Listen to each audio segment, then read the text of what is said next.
বাংলাদেশে নিযুক্ত ভারতের রাষ্ট্রদূতের সঙ্গে দক্ষিণ ও মধ্য এশিয়া বিষয়ক মার্কিন যুক্তরাষ্ট্রের বিশেষ দূত ঘনিষ্ঠভাবে কাজ করতে চাইবেন এবং সে কারণেই কি প্রধানমন্ত্রী মোদী এই ব্যক্তিকে দীনেশ ত্রিবেদীকে মন্ত্রী পদমর্যাদা দিয়ে দিলেন? মানে মার্কিন যুক্তরাষ্ট্র আর ভারত মিলে কি দীনেশ ত্রিবেদীকে তাদের বাংলাদেশ বিষয়ক মন্ত্রী ভাবা শুরু করেছে? বাংলাদেশে গোলামি না আজাদি, আজাদি, আজাদি এই স্লোগান দিয়ে 2024-এর 5ই আগস্ট বিরাট পট পরিবর্তন ঘটিয়ে ফেলার পর দেশটার দশা এমন দাঁড়িয়েছে যে ট্রাম্পের বিশেষ দূত, মার্কিন প্রেসিডেন্ট ট্রাম্পের বিশেষ দূত ঘনিষ্ঠ বন্ধু সার্জিও গোর ঢাকায় এসে এখন ঢাকায় নিযুক্ত ভারতের রাষ্ট্রদূতের সঙ্গে জরুরি বৈঠক করছেন। এটাকে একেবারেই কূটনৈতিকভাবে একটা অভাবনীয় ঘটনা হিসেবে অভিহিত করতেই হয়, কারণ সাধারণভাবে যে কোনো দেশের রাষ্ট্রদূতের মূল কাজ হচ্ছে ওই দেশের সঙ্গে তার দেশের সরকারের দ্বিপাক্ষিক সম্পর্ক বৃদ্ধি করা। সেখানে কি কাজ থাকতে পারে ভারতে নিযুক্ত মার্কিন রাষ্ট্রদূতের বাংলাদেশে নিযুক্ত ভারতীয় রাষ্ট্রদূত দীনেশ ত্রিবেদীর সঙ্গে সাক্ষাতের, কিংবা কি কথা তাদের মধ্যে থাকতে পারে যেটা প্রয়োজনীয় প্রেসিডেন্ট ট্রাম্পের দক্ষিণ ও মধ্য এশিয়া বিষয়ক বিশেষ দূত সার্জিও গোরের আলাপ করা বাংলাদেশে বসে ভারতের নিযুক্ত রাষ্ট্রদূতের সঙ্গে, সেটা বোঝা সত্যি মুশকিল। মানে যে ব্যক্তি দীনেশ ত্রিবেদী বাংলাদেশে এসেছেন ভারত বাংলাদেশ সম্পর্ক উন্নয়নের জন্য, ভারত বাংলাদেশ সম্পর্কের বিভিন্ন দুয়ার উন্মোচনের জন্য সার্জিও গোর ঢাকায় এসে তার সঙ্গে কথা বললেন, সেটা আবার সরাসরি সার্জিও গোর এবং দীনেশ ত্রিবেদী দুতরফেই সংবাদ মাধ্যমকে জানিয়ে দেওয়া হলো যে তাদের এই বৈঠক মোটেও কোনো ব্যক্তিগত বন্ধুত্বের বৈঠক নয়। মানে আপনি যে কোনো দেশে গেছেন, আপনার ব্যক্তিগত বন্ধুত্বের বশেও তো আপনি যে কারো সঙ্গে দেখা করতেই পারেন, সৌজন্য সাক্ষাৎ করতে পারেন, নৈশভোজ করতে পারেন, কিন্তু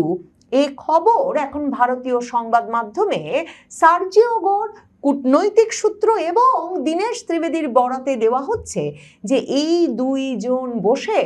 শুক্রবার সকালে বৈঠকে তারা আলাপ করেছেন আঞ্চলিক নিরাপত্তা এবং তারা আলাপ করেছেন কি করে ভারত এবং যুক্তরাষ্ট্রের সহযোগিতা বাংলাদেশের উন্নয়ন এবং আঞ্চলিক নিরাপত্তায় অত্যন্ত গুরুত্বপূর্ণ ভূমিকা রাখতে পারে। সার্জিও গোর এমন একটা কাজ যে করতে পারেন, মানে বাংলাদেশে তিনি যে কিছু বার্তা দিতে আসছেন, কঠিন কঠোর বার্তা, সেটা সরকার না বোঝার ভান করছিল বটে, কিন্তু বুঝতে কারো অসুবিধা হচ্ছিল না। বিশেষ করে তারেক রহমান চীন সফরে যাবার 33 দিনের মাথায় সার্জিও গোরের এই সফর, এবং এমন একটা পরিস্থিতিতে যখন বাংলাদেশের সঙ্গে বাংলাদেশের এই নবনির্বাচিত নতুন সরকারের সঙ্গেও ভারত সরকারের সম্পর্কটা একেবারেই স্বাভাবিক হয় নাই। ধরেন এই সার্জিও গোরের বন্ধু ঘনিষ্ঠ ব্যক্তি দীনেশ ত্রিবেদী, যিনি প্রধানমন্ত্রী মোদীরও অত্যন্ত ঘনিষ্ঠ, এবং সেই ঘনিষ্ঠতার কারণে রাজনৈতিক নিয়োগ দিয়ে ভারতের বিজেপির এই বর্ষিয়ান রাজনীতিবিদকে ভারতের প্রধানমন্ত্রী বাংলাদেশে পাঠিয়েছেন এই সংকটকালে রাষ্ট্রদূত হিসেবে, এবং তিনি পরিচয়পত্র রাষ্ট্রপতিকে পেশ করার আগের দিন ভারত সরকার তাকে মন্ত্রী পদমর্যাদাও দিয়েছে। অথচ তিনি সেই 25শে জুন পরিচয়পত্র পেশ করেছেন রাষ্ট্রপতির কাছে, আনুষ্ঠানিকভাবে দায়িত্ব নিয়েছেন বটে, কিন্তু বাংলাদেশ সরকার, বাংলাদেশের প্রধানমন্ত্রী, পররাষ্ট্রমন্ত্রী পর্যন্ত, পররাষ্ট্র প্রতিমন্ত্রী, এমনকি প্রধানমন্ত্রীর পররাষ্ট্র বিষয়ক উপদেষ্টা পর্যন্ত কেউ তাকে কোনো সাক্ষাৎ দেওয়ার সময় পান নাই। কাজেই সার্জিও গোর ম্যানিলায় যখন আঞ্চলিক ফোরাম, আসিয়ানের আঞ্চলিক ফোরামের পররাষ্ট্রমন্ত্রীদের একটা বৈঠক অনুষ্ঠিত হচ্ছিল, এবং সেখানে মার্কিন পররাষ্ট্রমন্ত্রী মার্কো রুবিও গিয়েছিলেন মার্কিন যুক্তরাষ্ট্রের এই দক্ষিণ ও মধ্য এশিয়া বিষয়ক বিশেষ দূত সার্জিও গোরও সেখানেই খলিলুর রহমানকে সার্জিও গোর বলে দিয়েছিলেন তিনি সফরে আসার আগেই যেন দীনেশ ত্রিবেদীর সঙ্গে খলিলুর রহমান তার সাক্ষাৎটা সেরে ফেলেন। কাজেই আপনাদেরকে আগেই বলেছিলাম যে সার্জিও গোরের সফরের আগেই ম্যানিলায় সার্জিও গোর যে ধমকে দিয়েছেন খলিলুর রহমানকে, তার ফলশ্রুতিতে খলিলুর রহমানকে এই যে 1 মাস ধরে বাংলাদেশ সরকার অযথা জেদ দেখিয়ে এবং ভারত বিদ্বেষী রাজনীতি বাংলাদেশে উস্কে দিতে কিংবা সেই রাজনীতির ফায়দা নিতে ভারতের নব নিযুক্ত রাষ্ট্রদূতের সঙ্গে যে সাক্ষাৎ করছিলেন না, সেই সেই জেদ ভেঙে দ্রুত দীনেশ ত্রিবেদীকে ডেকে তাদের হাত মেলাতে হয় এবং ভারতের রাষ্ট্রদূতের এই বৈঠকের পর পররাষ্ট্রমন্ত্রী খলিলুর রহমান প্রথম বলেন যে ভারত সফরের বিষয়ে প্রধানমন্ত্রী তারেক রহমান বিবেচনা করছেন এবং ওই যে ভারত সরকার ব্রিক্সের সম্মেলনের সাইডলাইনে যাওয়ার যে আমন্ত্রণ জানিয়েছেন তারেক রহমানকে, বিমস্টেক চেয়ারম্যান বাংলাদেশ, সেই বিবেচনায় সেই সূত্রে সেপ্টেম্বরেও ভারত যাওয়ার কথা যে বাংলাদেশ সক্রিয়ভাবে বিবেচনা করছে সে কথাও তখন খলিলুর রহমানকে সংবাদ মাধ্যমের সামনে বলতে হয়। সার্জিও গোরের সঙ্গে খলিলুর রহমানের বৈঠকে আবার কোনো বিষয়েই আলোচনা হয় নাই। তার ওই বৈঠক শেষে খলিলুর রহমান বিপর্যস্ত, অপমানিত, বিধ্বস্ত চেহারা নিয়ে বেরিয়ে যে প্রেস ব্রিফিং করেছেন সেখানে তিনি বললেন, মানে বাংলাদেশের পররাষ্ট্রমন্ত্রী সাংবাদিকদের প্রশ্নের উত্তরে সরাসরি বললেন, ভারত চীন এ প্রসঙ্গে কোনো আলোচনা হয় নাই, আঞ্চলিক নিরাপত্তা প্রসঙ্গে কোনো আলোচনা হয় নাই, মার্কিন যুক্তরাষ্ট্র এই আঞ্চলিক নিরাপত্তার জন্য এটাকে যেই অঞ্চল বলে মনে করে, ইন্দো প্রশান্ত মহাসাগরীয় অঞ্চলের কৌশল বিষয়ে কোনো আলোচনা হয় নাই, দুদেশের কৌশলগত অংশীদারিত্ব নিয়ে আলাপ হয় নাই, বাংলাদেশ চীন মিয়ানমার করিডোর নিয়ে আলাপ হয় নাই, আওয়ামী লীগ নিয়ে আলাপ হয় নাই, কোনো বিষয়েই আলাপ হয় নাই। অথচ বাংলাদেশে নিযুক্ত ভারতের রাষ্ট্রদূত দীনেশ ত্রিবেদীর সঙ্গে ট্রাম্পের এই বিশেষ দূত এসে কিনা আঞ্চলিক নিরাপত্তা নিয়ে আলাপ করলেন ঢাকায় বসে। তার মানে কি মার্কিন এই দূত বাংলাদেশে এসে গুরুত্বপূর্ণ সব আলোচনা ঠিক করে রেখেছিলেন দীনেশ ত্রিবেদীর সঙ্গে বৈঠকের জন্য। বাংলাদেশের পররাষ্ট্রমন্ত্রীর সঙ্গে যে শুধু তিনি কোনো গুরুত্বপূর্ণ বিষয়ে আলাপ করেন নাই তাই নয়, তিনি এমনকি বাংলাদেশের পররাষ্ট্রমন্ত্রী সার্জিও গোরকে তার সম্মানে যে নৈশভোজের আমন্ত্রণ জানিয়েছিলেন, সার্জিও গোর সেই নৈশভোজে যোগ দিতেও অস্বীকৃতি জানান। অথচ রোহিঙ্গা শিবির পরিদর্শনে যাওয়ার আগে শুক্রবার ঠিকই তিনি সময় বের করেন দীনেশ ত্রিবেদীর সঙ্গে আলাপ করবার। এটাতে আসলে বিস্মিত হওয়ার কিছু নাই। মানে আপনাদেরকে আমি এর আগেই বলছিলাম যে সার্জিও গোর ঢাকা আসলে তিনি দীনেশ ত্রিবেদীর সঙ্গে সাক্ষাৎ করবেন, সেটা একটা খুব বড় সম্ভাবনা। কারণ সার্জিও গোর দীনেশ ত্রিবেদী যে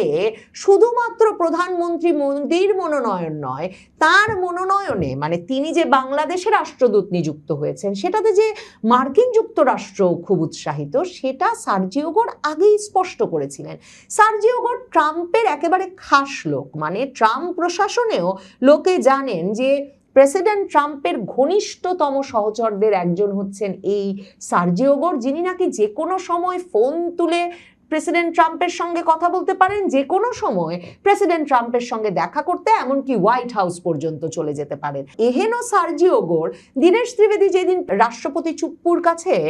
পরিচয়পত্র পেশ করেছিলেন সেদিন এক্স হ্যান্ডেলে স্ট্যাটাস দিয়ে লিখেছিলেন যে দীনেশ ত্রিবেদী বাংলাদেশে ভারত নিযুক্ত রাষ্ট্রদূত মনোনীত হওয়ায় এবং এই গুরুত্বপূর্ণ দায়িত্ব নেওয়ায় তিনি তাকে অভিনন্দন জানান, এবং সার্জিও গোর লিখেছিলেন তিনি লুক ফরওয়ার্ড করে আছেন ঘনিষ্ঠভাবে দীনেশ ত্রিবেদীর সঙ্গে কাজ করবার। তখনই আমি জিজ্ঞেস করেছিলাম, মানে এই বয়ান তৈরি করেছিলাম যে মার্কিন যুক্তরাষ্ট্র কি তার মানে এখনো ভারতের চোখ দিয়ে বাংলাদেশকে দেখছে? না হলে কেনই বা বাংলাদেশে নিযুক্ত ভারতের রাষ্ট্রদূতের সঙ্গে দক্ষিণ ও মধ্য এশিয়া বিষয়ক মার্কিন যুক্তরাষ্ট্রের বিশেষ দূত ঘনিষ্ঠভাবে কাজ করতে চাইবেন? এবং সে কারণেই কি প্রধানমন্ত্রী মোদী এই ব্যক্তিকে দীনেশ ত্রিবেদীকে মন্ত্রী পদমর্যাদা দিয়ে দিলেন? মানে মার্কিন যুক্তরাষ্ট্র আর ভারত মিলে কি দীনেশ ত্রিবেদীকে তাদের বাংলাদেশ বিষয়ক মন্ত্রী ভাবা শুরু করেছে? এই সব কিছুই কিন্তু খুব গুরুত্বের সঙ্গে ভাববার কারণ আছে। বিশেষভাবে ঢাকায় বসে সকল কূটনৈতিক নজির কিংবা কূটনৈতিক আচার আচরণ শিষ্টাচার লঙ্ঘন করে এই যে মার্কিন যুক্তরাষ্ট্রের বিশেষ দূত এসে